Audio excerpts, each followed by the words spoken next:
अभिवादन स्वीकार करें। मैं हूं मनीषा और आप देख रहे हैं चैनल अनफोल्डिंग फैक्ट्स। साथियों, आज बात करेंगे एसिड अटैक की और उनके सर्वाइवर्स की व्यथा की। एसिड अटैक यानी तेजाबी हमले से बर्बाद हुई जिंदगियों की कहानी बहुत लंबी है। भारत में हर महीने आपको कई ऐसी खबरें सुनने को मिल सकती हैं जो महिलाओं पर तेजाब फेंकने से संबंधित होती हैं। यह कहानियां भारतीय समाज में महिलाओं की उस दर्दनाक कहानी को बयां करती हैं जिस सूरत में महिलाओं के लिए अपने वजूद को बचा पाना नामुमकिन होता है।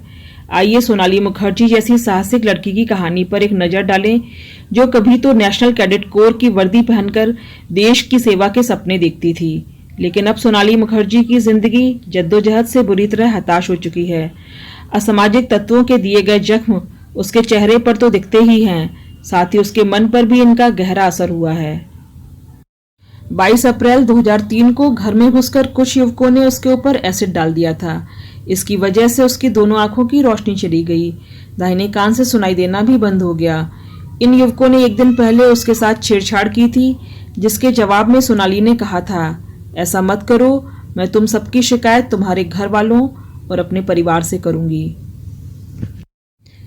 इतना कहना इन जालिमों को इतना नागवार गुजरा और देखते ही देखते एक रात एसिड फेंककर उस युवती का चेहरा बिगाड़ दिया। लेकिन शायद सोनाली इस घाव को भूल भी जाती, लेकिन समाज और सरकार की बेरुखी ने उसे इस कदर तड़पा दिया कि उसने अपने लिए मौत मांगना ही सही समझा।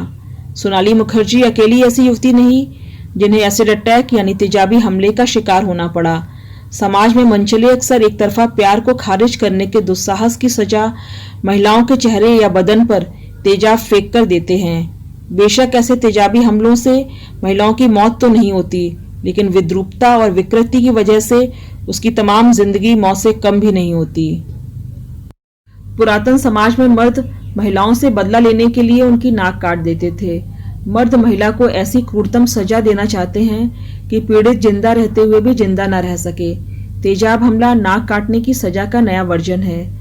तेजाब के हमलों के कुप्रभावों पर हुए अध्ययन यह दर्शाते हैं कि तेजाब पीड़ित इंसान की त्वचा के साथ साथ भीतर भी असर छोड़ता है। आंखों पर तेजाब पड़ने से आंखों की रोशनी चली जाती है, हड्डियां वक्त से पहले कमजोर पड़ जाती हैं। कई बार सर्जरी कराने से प्रतिरोधक क्षमता भी कम हो जाती है। तेजाब से जले हुए इंसान का इलाज बहुत महंगा होता है और कई बार सर्जरी कराने के बाद भी पीड़ित का विकृत चेहरा या बदन पूरी तरह ठीक नहीं हो पाता है। समाज में भी ऐसी हिंसा के शिकार लड़कियों के प्रति संवेदनशीलता नजर नहीं आती जितना हिंसा की अन्य अभिव्यक्ति के प्रति दिखाई देती है।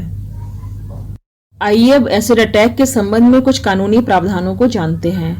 पूर्व में एसिड अटैक के संबंध में आईपीसी के अंतर्गत किसी सख्त सजा का प्रावधान नहीं था। ऐसे अपराध आईपीसी की धारा 329, 322 व 325 में पंजीकृत किए जाते थे। इसके अलावा पीड़ितों के इलाज, पुनर्वास और काउंसलिंग के लिए भी सरकार की तरफ से कोई व्यवस्था नहीं थी, जबकि ऐसे हादसों में पीड़ित को अपूरणीय क्षति उठानी पड़ती है। इन हादसों का मन मस्तिष्क पर लंबे समय तक विपरीत प्रभाव बना रहता है। परंतु एसिड अटैक की निरंतर बढ़ती घटना के मद्देनजर जस्टिस जेएस वर्मा कमीशन की सिफारिशों पर सरकार ने आईपीसी में आवश्यक बदलाव किए और धारा 326A एवं 326B अस्तित्व में आई। सेक्शन 326A के अंतर्गत अगर कोई व्यक्ति किसी पर एसिड से हमला करता है और इस वजह से शरीर का कोई भी अंग खराब होता है या शरीर पर जख्म हो जाता है तो ऐसे व्यक्ति को दोष साबित होने पर कम से कम 10 वर्ष कैद और अधिकतम उम्र कैद की सजा दी जा सकती है। जबकि 326B आईपीसी के अंतर्गत अगर कोई व्यक्ति किसी पर अंग खराब करने या उसे नुकसान पहुंचाने की नीयत से एसिड फेंकने की कोशिश करता है तो उसके खिलाफ कार्रवाई का प्रावधान है। ऐसे मामले में दोषी पाए जाने पर कम से कम 5 वर्ष और अधिकतम 7 वर्ष की कैद की सजा हो सकती है। साथ ही उत्तर प्रदेश सरकार द्वारा महिला सम्मान योजना के अंतर्गत एसिड अटैक विक्टिम को 3 से 5 लाख तक के मुआवजे का भी प्रावधान किया गया है। अब विभिन्न सरकारों द्वारा ऐसे विक्टिम्स की काउंसलिंग तथा रोजगार दिलाने हेतु भी प्रयास किए जा रहे हैं। केंद्र सरकार ने एसिड की बिक्री और खरीद को नियंत्रित करने के लिए भी दिशा निर्देश जारी किए हैं। गाइडलाइंस के अनुसार बिना फोटो आईडी जमा किए कोई भी व्यक्ति एसिड नहीं खरीद पाएगा। साथ ही एसिड बेचने वाले दुकानदारों को भी ऐसा करने के लिए लाइसेंस लेना होगा। एसिड को स्टोर और बेचने का लाइसेंस डीएम द्वारा जारी किए जाएंगे।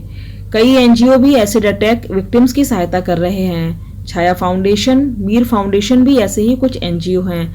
लखनऊ और आगरा में शिरोज कैफे एसिड अटैक सर्वाइवर्स द्वारा चलाए जा रहे हैं। तो ये थी हमारी एसिड अटैक के संबंध में आज की वीडियो। यदि वीडियो पसंद आई हो तो वीडियो को लाइक करें एवं चैनल को सब्सक्राइब करें।